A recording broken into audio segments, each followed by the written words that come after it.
পুঁইশাক বাগান থেকে পুঁইশাক তোলা হয়ে গেছে।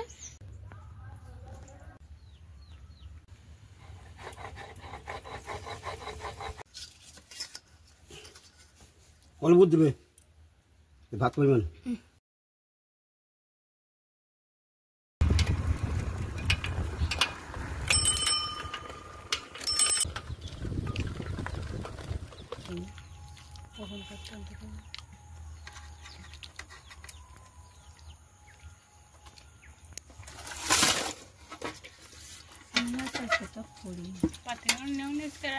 বেশি পড়িনি,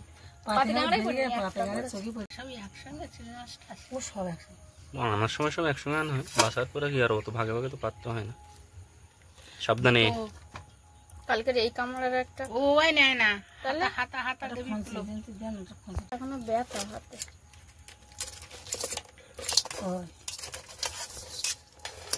দোলা হয়ে নাই নৌকায় তো হালকা, বেশি না, কালকে মতো অতটা না। একটা শামুক নিয়ে আসছি। হ্যাঁ শামুক না, শামুক মতো এটা কাঁকড়া কিন্তু পা নেই না, এটা ওই আরেকজন যে ছিল ঝাঁকি মাছ। হ্যাঁ ভালো মাছ, ঝাঁকি সুন্দর মাছ। তুলে মাসি নিতে বলেছিল তাই তুলেছে। এইটা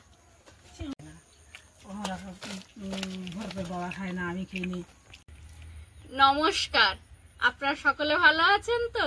সাথী বিপ্লব ব্লগের আরো একটা সম্পূর্ণ নতুন পর্বে নবাগত এবং পুরাতন সকল দর্শক বন্ধুকে জানাই স্বাগত। বন্ধুরা, আপনারা তো পার্ট 1-এ দেখেছেন যে আমরা নদীর পাড় থেকে অনেক মাছ নিয়ে এসেছি। তো সেই মাছগুলো এখন রান্না বান্না হবে। মা অলরেডি কাটতে বসে গেছে, মায়ের সঙ্গে সঙ্গে আমি হাত লাগাবো। তার আগে যাব বাগান থেকে একটু ওল তুলতে। আমাদের একজন দর্শক বন্ধু কমেন্ট করেছে ওল পুঁইশাক চিংড়ি মাছ দিয়ে একবার খেয়ে দেখবে সাথী। তো আজকে চিংড়ি মাছ এনেছি, ওই জন্য এখন একটু বাগানে যাবো পুঁইশাক আর ওল তোলার জন্য। এদিকে মা ততক্ষণ একটু কোটা কাটা করুক, আমরা ততক্ষণে বাগান থেকে সবজিটা নাই তুলে নিয়ে আসি। এই ভিডিওটা হচ্ছে পার্ট 2। পার্ট 1-এর ভিডিওটা আপনাদের কেমন লেগেছে অবশ্যই কমেন্ট বক্সে জানাবেন। তো আমি সব কেটে ফেললাম। মাছ কি দিয়ে খাবা? আগে বলি, বড় বড় লোটে মাছ এনেছি মা, একটু লোটে মাছের ঝাল করব। আমি রান্নাটা করব, 4 জন সবার সমানভাগে ভাগ করবে, আমারটা একটু বেশি দেবে। আর একজন দর্শক বন্ধু কমেন্ট করেছে যে চিংড়ি মাছ দিয়ে ওল পুঁইশাক খেয়ে দেখবে। তো আজকে একটু যেমন ভাবে ওল আমরা রান্না করি সেইভাবেই করবো, শুধু ওলের সঙ্গে একটু চিংড়ি মাছ দেবো আর পুঁইশাক দেবো। আচ্ছা সে হোক, তবে শুনলি তো। ওই দর্শক বন্ধু সম্ভবত না হচ্ছে শুক্লা রয়। হ্যাঁ, প্রত্যেক দিনই খুব সুন্দর কমেন্ট করেন এবং বড় বড় কমেন্ট করেন। আর তুমি তো মাঝে মাঝে শোনো তো ওনার কমেন্ট, শুক্লা রয়। উনি হোয়াটসঅ্যাপে মাঝে মাঝে SMS করেন। সে ওনার কমেন্ট লিখেছে যেমন খাওয়া তো হবে, আর এই নেড়ে হচ্ছে ঝাল সমান ভাগে ভাগ হবে, একটা ভাগে একটু বেশি। তা সে তুমি যেরকম ভালো বুঝবে, ঠিক আছে, আচ্ছা সেরকম জায়গায় দেবে। বাবা কোথায়? বাবা ওপরে। বলো। ওল তুলবে, ওল তুলবে সামনের দিক থেকে, এই যে গাছটা এখান থেকে তোলো, এই ওই গাছটা। হ্যাঁ এইখানটা না? আচ্ছা, আমি একটুখানি কথা বলি দর্শকের সঙ্গে। এখন আমি ওল তুলবো। বাড়িতে চিংড়ি মাছ এসেছে। আপনারা আগামী পর্বে দেখেছেন যে আমরা বিদ্যাধরী নদীতে গিয়েছিলাম এবং সেখান থেকে মাছ সংগ্রহ করে এনেছি এবং সেই মাছটা আজকে রান্না হবে। এবং আমাদের একজন প্রিয় দিদি ভাই শুক্লা রয় 8832 আইডি থেকে তিনি প্রতিনিয়ত খুব সুন্দর সুন্দর কমেন্ট করেন। আরও অনেক দর্শক বন্ধুরা আছেন, তারাও ভালো কমেন্ট করেন। কিন্তু শুক্লা রয়ের এই কমেন্টের মাঝখানে তার একটা কথা লেখা ছিল যে তোমরা তো সবকিছু ফ্রেশ খাও, তো একবার ওল পুঁইশাক আর চিংড়ি মাছ দিয়ে একটা পদ বানিয়ে খেও। তো দিদিভাই, আপনার কথা অনুযায়ী আজকের সেই রেসিপিটা আমাদের বাড়িতে হচ্ছে সম্পূর্ণ ঘরোয়া পদ্ধতি এবং বাংলা পদ্ধতিতে, অর্থাৎ একটু ঝাল ঝাল হবে এরকম একটা ব্যাপার। তো সম্পূর্ণ এই ক্রেডিট আপনার, যে আপনি বলেছেন বলে কিন্তু আজকের এই রেসিপিটা হবে। আর এই রেসিপির কোনো নাম দেওয়া যাচ্ছে কিনা সেটা যদি একটু সাজেস্ট করতেন খুব ভালো হতো। তো চলো ওল তুলি।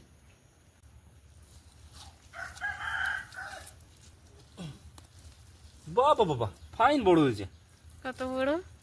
একটা হলে হয়ে যাবে, আর লাগবে না। বড় চলো আর দিয়ে একদিন দেখাচ্ছি। এইরকম যখন আরো ঝলমলে একদিন রোদ হবে, হ্যাঁ। এই লাইনে দুটো লাইনের ওলগুলো একটু সব তুলে দিও, ঠিক আছে? না গাছ মরে গেলে কিন্তু পরে পাওয়া কালকে যায় না। কালকে দেখছি আমি তুলে দিচ্ছি। চল এসো। এই যে আমাদের যে পুকুরটা আপনারা দেখেছিলেন বর্ষার সময়, এই যে চাতালটা পুরো জল জল হয়ে গেছিলো, এখন আজকের একটু বৃষ্টি থামাতে জলটা অনেকটাই নেমে গেছে। আর বিপ্লব বাবু ওদিকে ওলটা ধুয়ে দিচ্ছে। আনন্দের কোনো কারণ নেই, বৃষ্টি কিন্তু যখন তখন আসতে পারে। হ্যাঁ, আবার মেঘ করছে না, তবুও জল টলগুলো একটু সরে গেছে তো ভালো লাগছে। আর এই ওলগুলো আরো বড় বড় হতো, কিন্তু এই বৃষ্টির জল জমে গাছগুলো মরে গেছে। বৃষ্টি যথেষ্ট বড় হয়েছে, কম বড় নাকি? আরো বড় হয় এই ওল, বাবা প্রতি বছর ওখানে নিয়ে যেত না।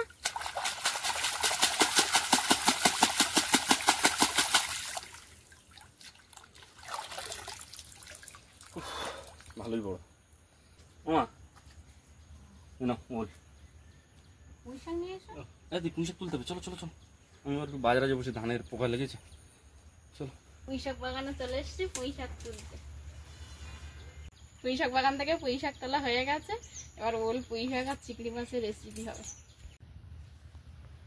প্রিয় দর্শক বন্ধু, আপনারা আশা করি এতক্ষণে বুঝতে পেরেছেন যে গত পর্বে আমরা নদীর পাড় থেকে মাছ এনেছি, আর এই পর্বে সেই মাছগুলো রান্না করে খাবো। এটা মোটামুটি আমার প্রতিনিয়ত দর্শক বন্ধু এবং নবগত দর্শক বন্ধু সকলে বুঝতে পেরেছেন। কিন্তু এই আজকের পর্বের মাঝখানে একটা জিনিস না দেখালেই নয়, আর একটা কথা না বললেই নয়। আপনারা ক্রমাগত কয়েকটা ভিডিওতে নিশ্চয়ই খেয়াল করেছেন যে গ্রাম বাংলা জুড়ে এবং অন্যান্য জায়গা জুড়ে কি পরিমাণে বৃষ্টি হয়েছে। এই বৃষ্টির কারণে আমরা সহ আমাদের এলাকার চাষি ভাইদের ধানের ফলন হওয়ার জন্য যে ধানের গ্রোথ থাকার দরকার ছিল, সেই গ্রোথ একেবারে নেই এবং বিভিন্ন রকম পোকামাকড়ের উপদ্রব হয়েছে। বহুদিন টানা বৃষ্টি, রৌদ্র না পাওয়ায় এই ধরনের ঘটনা ঘটেছে। এখন আমি যেটা করব সেটা হচ্ছে এই ধানের যে সমস্যাটা আছে সেইটাকে দেখানোর জন্য ধান গাছ আমি তুলব এবং একজন জানাশোনা বিশেষজ্ঞ যারা এই বিষয়ে জানেন, এই বিষয়গুলোকে কিভাবে হ্যান্ডেল করতে হয়, ওষুধ বিক্রেতা, তাদের কাছে আমি যাব। এবং বলে রাখা ভালো, যে ওষুধ বিক্রেতার কাছে আমরা যাব তার লাইসেন্স আছে এবং প্রতি বছর একটা নির্দিষ্ট টাইমে কয়েকবার তাদের ট্রেনিং হয় এবং তারা এই বিষয়গুলো প্রচুর অকিবল। সুতরাং আমাকে এখন তার শরণাপন্ন হতেই হবে। তো চলুন এখন আমি ধানের দুখানা গোছ তুলব। ধানের যে সমস্যাটা বলছিলাম, আপনারা কি বুঝতে পারছেন? দেখুন ধান গাছগুলো একেবারে নষ্ট হওয়ার পথে। এই দেখুন, দেখতে পাচ্ছেন? এগুলো কিন্তু ভালো গ্রোথ নেই, এই একটা, ওই একটা, আবার কিছু কিছু জায়গায় ভালো গ্রোথ আছে। যেমন যদি বলি যে ভালো গ্রোথ কাকে বলছি, এটা হলো ভালো গ্রোথ। এই যে প্রথম স্ক্রিনে যে ধান গাছটাকে আপনারা দেখতে পাচ্ছেন। আবার খারাপ গ্রোথ কাকে বলছি, এই জায়গাটার এই ধান গাছটা দেখুন পরপর এরকম বেশ কয়েক জায়গায় হয়েছে। এবারে এইভাবে যদি ধানের চারা গাছগুলো মারা যেতে থাকে তাহলে ফলন তো ভালো হবে না। সুতরাং এর জন্য কোনো না কোনো পদক্ষেপ আমাদেরকে এক্ষুনি নেওয়া উচিত।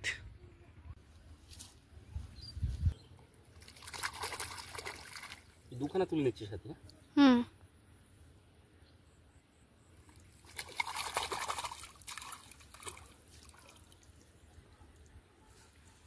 এই যে দুখানা মৃতপ্রায় ধান গাছের গোছ আমি তুললাম।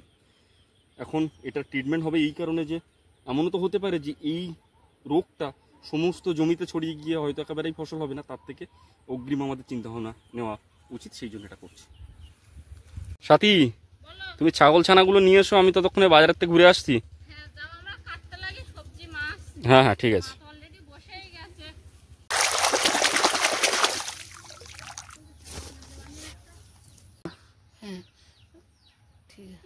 এগুলো নিয়ে আমি এখন একটু বাজারে যাচ্ছি। হ্যাঁ দুটো গোছই নিয়েছি, ওটা দুটো গোছ আছে। বাজারে গিয়ে এক্ষুনি ওষুধটা নিয়ে আসছি, ঠিক আছে?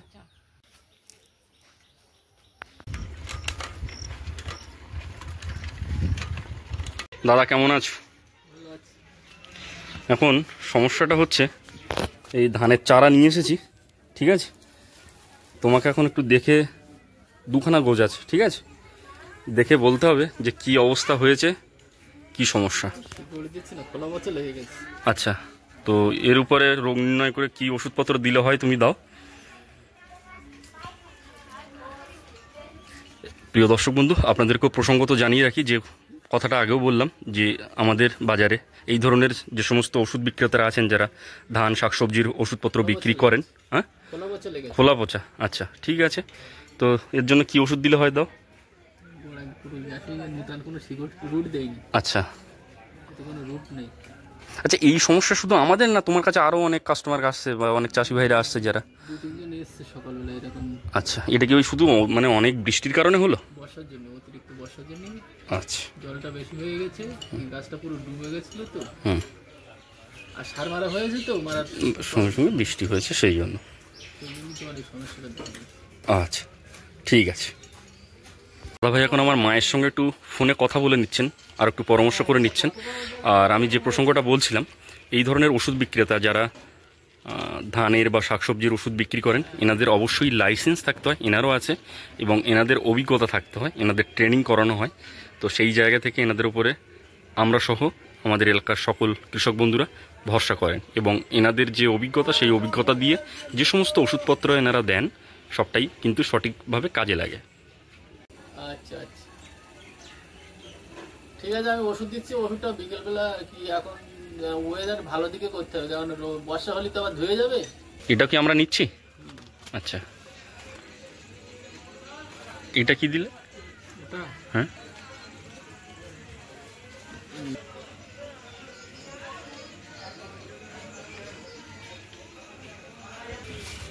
একটা বালতিতে 3 গ্লাস জল দেবো? 3 গ্লাস জল দেবে, দিয়ে এটা ঢেলে দেবে সবটা? হ্যাঁ, এটা সব দিয়ে দেবে। আচ্ছা, আর এগুলো পরপর সব দিয়ে দেবে। আচ্ছা, এবার দিয়ে ভালো করে ফাটিয়ে নেবে, ড্রামে 1 গ্লাস করে তুলে দেবে। আচ্ছা, 1 ড্রামে স্প্রে করে আসলে হ্যাঁ, যে আবার 1 গ্লাস তুলে আমাদের টোটাল তাহলে 3 গ্রাম জল ওখানে হয়ে যাবে, তাই তো? টোটাল ঠিক আছে। 3 গ্রাম জল হলে হয়ে যাবে। আর দিনের কোন সময়ে দেবো? সকালের দিকটা? রৌদ্রের দিকে দেবে, রৌদ্র দিকে দেবো? বিকেলের দিকে দিতে পারো, দুপুরের দিকে। আর আমাদের কোনো সেফটি নিতে হবে? না, সেফটি দেবো? আচ্ছা ঠিক আছে, থ্যাংক ইউ। আর সেই সঙ্গে সঙ্গে তোমারও ব্যবসার শ্রীবৃদ্ধি কামনা করি। আসি তাহলে, হ্যাঁ। তোমায় গান শোনাবো, তাই তো আমায় জাগিয়ে রাখো, ও গো ঘুম ভাঙানিয়া, তোমায় গান শোনাবো। ওষুধ ক্রয় করা সমাপ্ত হলো, এবার আমি বাড়ির কাছাকাছি চলে এসেছি। সাথী কোথায়? কি করছো? ও, এখন কোটা কাটা শেষ হয়নি তাহলে? অনেক মাছ ছিল তো, করে দিয়েছে, সেগুলো আবার ক্যারি ব্যাগে ঢোকানো আছে। কোথায় রাখবো ওষুধ?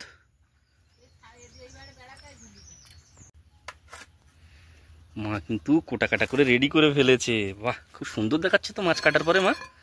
হ্যাঁ, চিংড়ি মাছগুলো সব খোঁচা ছাড়িয়েছো? আর এই মাছগুলো কি হবে মা? কালকে কচুরমুখী তুলবি, গুলি মাছ বিভিন্ন রকমের। বাহ বাহ বাহ বাহ, কতটা অনেকগুলো মাছ দেখে, সব রকমের, মানে সব রকম প্রজাতির গুলে মাছ আছে দেখছি। ওই জন্য কচুরমুখী। এই মাছগুলো কালার দেখেছো?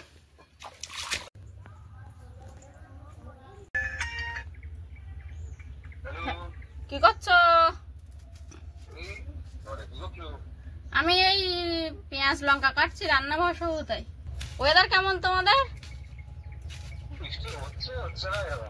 আমাদের আজকে সকালে খুব সুন্দর রোদ উঠেছিল, কিন্তু আবারও মেঘ করেছে। ঠিক আছে, খাওয়া দাওয়া কি করলে? ভাই ফোন করেছিল, আর এই টাইমে ও প্রতিদিন ফোন করে। শ্যাবলা ফুল, শ্যাবলা ফুল, শ্যাবলা ফুল তুলেছ তোমার কাকা দেশ বল, বৌমার আগে দাও, বৌমার আগে দাও। কাকা যখনই তাহলে আমার তাহলে কখন খাওয়া হবে? ও কালকে খালে আমার বাবা আজকে অনেক, হ্যাঁ আজকে অনেক রকম হয়ে গেছে। আর চান করতে যাবো একটু। এদিকে আমি উনানটা জ্বালিয়ে দিয়েছি, আর সেই সঙ্গে সঙ্গে কিন্তু ঝমঝমিয়ে বৃষ্টি এসছে। প্রিয় বন্ধুরা, বৃষ্টি এখনো কিন্তু পিছু ছাড়েনি। সকালবেলা থেকে খুব সুন্দর একটা ওয়েদার আমরা দেখেছিলাম, এবং আশা করেছিলাম বৃষ্টি হয়তো আর একেবারেই হবে না, কিন্তু বৃষ্টি কিন্তু হচ্ছে। আর আপনারা দেখলেন একটু আগে আমি বাজারের থেকে ধানের জন্য ওষুধপত্র কিনে এনেছি। এই ধানের ওষুধ প্রয়োগ করার জন্য বৃষ্টি হলে একেবারেই হবে না, সুতরাং আমার ধানে ওষুধ দেওয়া কিন্তু আবারও পিছিয়ে গেল। ধরে গিয়ে উনানটা নিভে গেছে, ওই জন্য একটু ধোঁয়া হচ্ছে। জ্বালাই পড়লাম তো।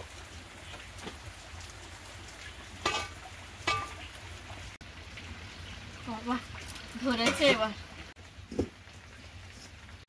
তো দর্শক বন্ধুরা, উনান ধরিয়ে এখন গরম জল বসিয়েছি মাছগুলোকে একটু ধুয়ে নেব বলে। আর অনেকটা মাছ আছে, কিছুটা মাছ আজকে রান্না করব আর কিছুটা মাছ কালকের জন্য রান্না করব। আর আমাদের কিন্তু আগেও ফ্রিজ ছিল না আর এখনো ফ্রিজ নেই, আমরা ভাজা মাছটাকে এইভাবেই রাখি, আজকের ভেজে আবার কালকের জন্য রেখে দিই। আর যদি কোনো জ্যান্ত ভালো মিষ্টি মাছ হয় তাহলে মা একটা আটল করেছে, ওই আটলের মধ্যে দিয়ে জলে রেখে দিই। আপনাদের সকলের জন্য শুভ সংবাদ, যে সকল দর্শক বন্ধুরা আমাদেরকে ভালোবেসে ধীরে ধীরে সাথী বিপ্লব ব্লগের যে পরিবার, সেটাই সবাই একে একে যোগ হয়ে নিজের মতো করে সবাই করে নিয়েছে, এটাই তো আমার খুব একটা আনন্দ। আর সেই সঙ্গে সঙ্গে আপনাদের একটা অনুরোধ রাখতে পেরে আমার খুব ভালো লাগছে যে আপনারা চাইতেন যে আমরা প্রতিদিন ভিডিও দিই, কিন্তু প্রতিনিয়ত আমাদের নানান প্রতিকূলতার মধ্যে দিয়ে দিন যাচ্ছিল, সেইভাবে আমরা ভিডিও দিতে পারতাম না। কিন্তু এই যুদ্ধটা কাটিয়ে এখন প্রতিদিন ভিডিও দেওয়ার একটা পরিকল্পনা আমরা নিচ্ছি। আপাতত 2-3 দিন ধরে দিয়ে দেখলাম না হচ্ছে, তো এই যে প্রতিকূলতার মধ্যে থেকে এই যে যুদ্ধটা আমরা করেছি, এই যুদ্ধের এই প্রতিদিন ভিডিও ছাড়ার বিষয় কিন্তু মায়ের অবদান সব থেকে বেশি। হয়তো প্রথমে যুদ্ধটা আমরা দুজনে শুরু করেছিলাম, তারপর আমাদের সঙ্গে আপনারা একে একে সামিল হয়েছিলেন এই যুদ্ধে, আর সেই যুদ্ধটা কিছুটা আবারও মা যোগ হয়েছে। তার মানে আমাদের যুদ্ধ শেষ করে কিন্তু এবার আনন্দের পর্ব আসবে আস্তে আস্তে।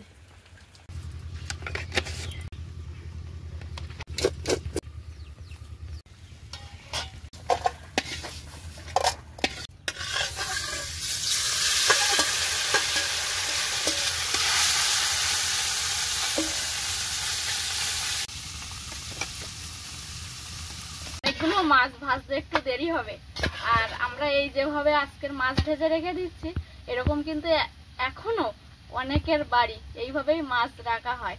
আর তাছাড়াও যখন ফ্রিজ ওঠেনি, এটা কিন্তু একটা প্রাচীন পন্থা, সবাই এইভাবে প্রায় মাছ ভেজেই রেখে দিত।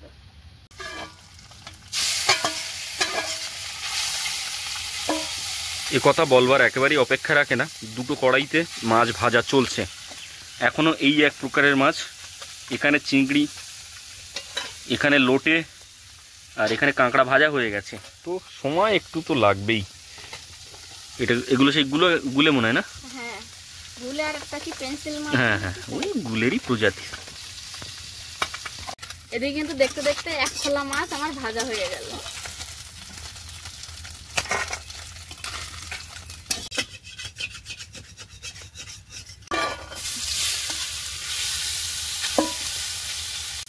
এই যে মাছটা আছে, এটা কিন্তু একটু পেঁয়াজ আর রসুন কাঁচা লঙ্কা দিয়ে ভাজা ভাজা করবো, ঝোল করবো না। আচ্ছা করো দেখি কি করছো।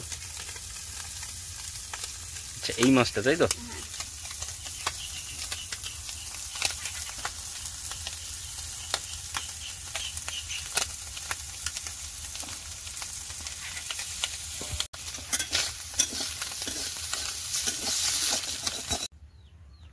এবার দর্শক বন্ধুর বলে দেওয়া সেই পছন্দের রেসিপি আর মায়ের বলা কিভাবে রান্না করব। আচ্ছা এটা ওল চিংড়ি মাছ আর পুঁই শাক তাই তো? অল্প একটু তেল দিয়ে ওল আর চিংড়ি মাছটা ভালো করে কষিয়ে নেবো। আচ্ছা আচ্ছা, পেঁয়াজ রসুন জিরে বাটা দিয়ে মাছটা না করলাম ঝোল আর না করলাম ঝাল।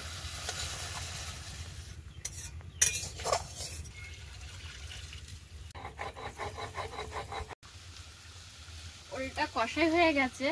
বাড়ির ওল কোনোদিন গাল ধরে না, যদি গালটা চুলকায়, যার কারণে আমি কিন্তু গরম জল করে দিচ্ছি আগে থেকে। অনিমেষ ফোন করে কি বললো? ওই ভাত খেয়ে উঠেছে, বৃষ্টি হচ্ছে, ওদের ওখানেও বৃষ্টি হচ্ছে হালকা হালকা। বাবা এদিকে খেতে বসেছে, আমাদের একটু বেলা হয়েছে আজকে। এটা সেই লোভনীয় ওল পুঁই শাক চিংড়ি যেটা সাথী এক্ষুনি বানালো, আর বাবা খেতে বসেছে যে মাছটা সাথী একটু ভাজা মতো করেছে সেটা দিয়ে। দাও বাবা, খাও একটা মাছ খাও। এই সেই পমপ্লেটের বাচ্চা মনে হয় না, মানে এটা পায়রা পায়রা। আচ্ছা, সাথী এখনো লোটে মাছের ঝালটা বানিয়ে উঠতে পারেনি, দ্রুত বানাচ্ছে। বাবা খেতে খেতে হয়ে যাবে না? বাবা ভাত খেতে বসেছে, আর অনেক দর্শক বন্ধু বাবা ভাত খেতে বসা অবস্থায় আমাকে অনেকবার খাইয়ে দিয়েছে। এই বিষয়টায় একটা খুব সুন্দর গঠনমূলক কমেন্ট অনেকবার অনেকেই করেছেন। বাবা নয়, মা এবং আরও বাড়ির অন্যান্যরাও আমাকে অনেক সময় খাইয়ে দেয়। যখন ক্যামেরা ছিল না, যখন আমার ইউটিউব চ্যানেল ছিল না, সেদিনও খাইয়ে দিত, আজও খাইয়ে দেয়। বাবা এক্ষুনি আমার জন্য ওই মাছের মাথাটা রেখেছে। বাবা মূলত মাছের মাথাটা খায় না, ছোট ছোট মাছের মাথা আমাকেই দেয়। বাবা এখনও কিন্তু আমাকে খাওয়াবে। দাও। ওই মাছের তরকারি ঠিক আছে? এখনো পর্যন্ত বাবা এবং মা, আমার মুখে এখন আছে, একটু পরে নিচ্ছে, বাবা এবং মা দুজনেই মনে করেন আমি এখনও বড় হইনি, এখনো পর্যন্ত ভাত মাখিয়ে দেওয়া, কাঁটা ছাড়িয়ে দেওয়া এই বিষয়গুলো করেন। তো আমি বড় হতেও চাই না। আর মুখে যে মাছের অংশটা আছে সেটা কিন্তু খুব টেস্টি হয়েছে। বাবা চিংড়ি মাছ পড়েছে? তাহলে ওই চিংড়ি মাছের খোসা ছাড়া হ্যাঁ, ও পড়েছে, আমি দেখতে পাচ্ছি পড়েছে। বুঝতে পারছি না আমি। দিয়ে দাও। আর ভাজলি একসঙ্গে গোল হয়ে যায় না? লোটে মাছ কিন্তু হয়ে গেল।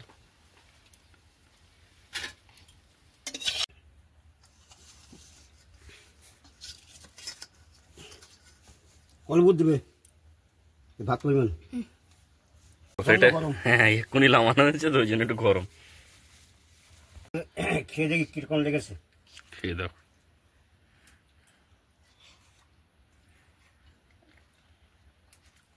ভালো লেগেছে বাবা?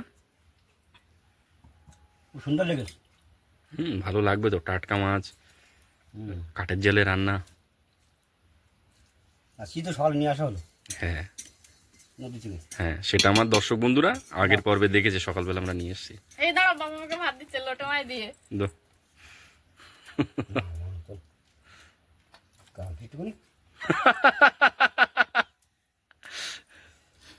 তো বন্ধুরা, বাবা ভাত খেতে বসছে আর মাছ শাক নিয়ে এসছি। রান্না বান্না করতে ভাজতে একটু দেরি হয়ে গেছে, তো আমি এখন যাব স্নানে, আর সেই সঙ্গে সঙ্গে রান্নার কয়েকটা বাসন সেগুলো একবারে ধুয়ে নেব। তো বন্ধুরা, আপাতত পর্বটি এখানেই শেষ করছি। এতক্ষণ ধৈর্য ধরে দেখার জন্য অসংখ্য অসংখ্য ধন্যবাদ। দেখা হচ্ছে নতুন একটা ভিডিও। ততক্ষণের জন্য আপনারা ভালো থাকবেন, সুস্থ থাকবেন, নিজেদের প্রতি খেয়াল রাখবেন। আর সবশেষে আমার বয়োজ্যেষ্ঠদের প্রণাম এবং সমবয়সীদেরকে ভালোবাসা আর ছোটদেরকে স্নেহ জানাচ্ছি। আরও একটা কথা, সাথী বিপ্লব ব্লগের সঙ্গে সদা সর্বদা জুড়ে থাকবেন। নমস্কার। আজ তাহলে আসি।